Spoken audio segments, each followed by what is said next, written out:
The basic mistake first should not be is like, the passport should be valid for 6 months minimum. The passport should have the correct address, which is mentioned. I'm on the last page of the passport. That should be your permanent address. If there is a change, then we have to mention on the visa application form. And the second point would be the GTE for the students. I'm sure students might be having a idea about GTE. GTE is a genuine temporary interment statement, which should be absolutely correct. So basically, whatever you're filling in the visa form is going to be there for the rest of the life. I mean, for 99 years in the system. So anybody from a family applying, the information should be absolutely correct. It should be matching. So people take things lightly just to get the visa. They don't realize that this information getting on the system is going to be there for 99 years, and this will affect other visas also. Third is the financial proof should be accurate. They should not be insufficient. I mean, there should be sufficient balance in your account depending on the university requirement and the tuition fees. So people can mention their financial documents such as their bank statements, their parents' bank statement, current or savings, depending if they're in a job, if they're in a business.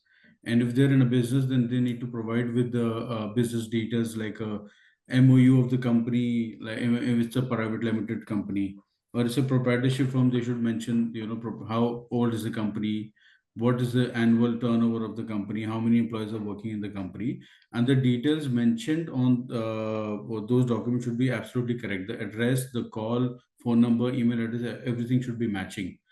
I mean, if at times there is a background check also, it can be random for a student, so that should be absolutely correct. Third, I would say, yeah. So income tax returns 2 year and 2 year ITR is mandatory. 6 month of bank statement is mandatory. The balance in the account should be absolutely uh, I mean, absolutely supporting the financial tuition fees in Australia.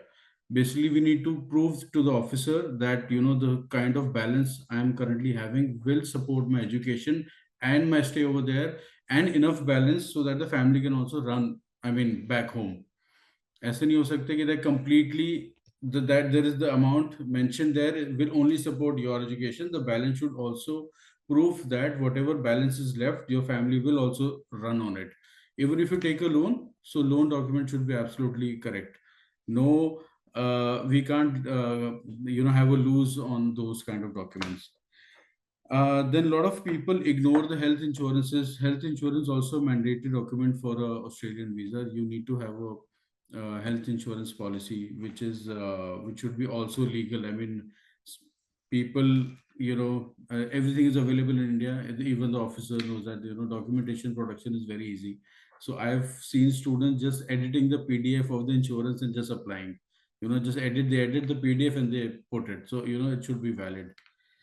Third, I mean, fourth, fifth point is never apply late. You should start the process 9 months from your beginning of the college. And towards the end, 3, 4 months should be crucial. Like bank statement should be latest, current savings statement should be latest. And do not provide any false bank statements. People again do this mistake. They edit the PDFs thinking that the officer might not go through their bank statements, and a lot of people fall for that trap, and it's a big no. Providing correct information, real information is the key. Third, I would say do not ignore the visa conditions. Whatever the visa conditions are, I mean, I can send in details. It's like a good 10-page thing. I can share that with the students, whoever needs it after the session. So the next point is, yes, whatever the travel history do you have on the passport, even if you don't have, it's okay. If you have, we need to mention the correct travel history. Let's say you went to Dubai in 2012, we need to mention that on a form. We cannot skip or miss or put wrong information on it again. Also, there is 500 sub class categories in the Australian visa, so we need to know the correct category you're applying to and the subclass. That's also one of the important point. And if you're taking depend if you're a dependent on, let's say, your aunt or uncle or your dadi, nana, nani, whatever, so unke document should be absolutely correct again.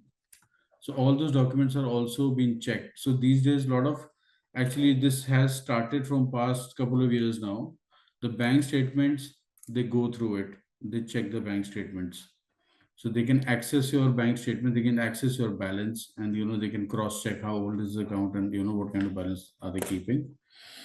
And do not lack in your preparation of the documentation, because Australia is a document based visa. So whatever information you provide should be absolutely correct. These are the key common mistakes that students do. And if you want to know further, then I can help you out.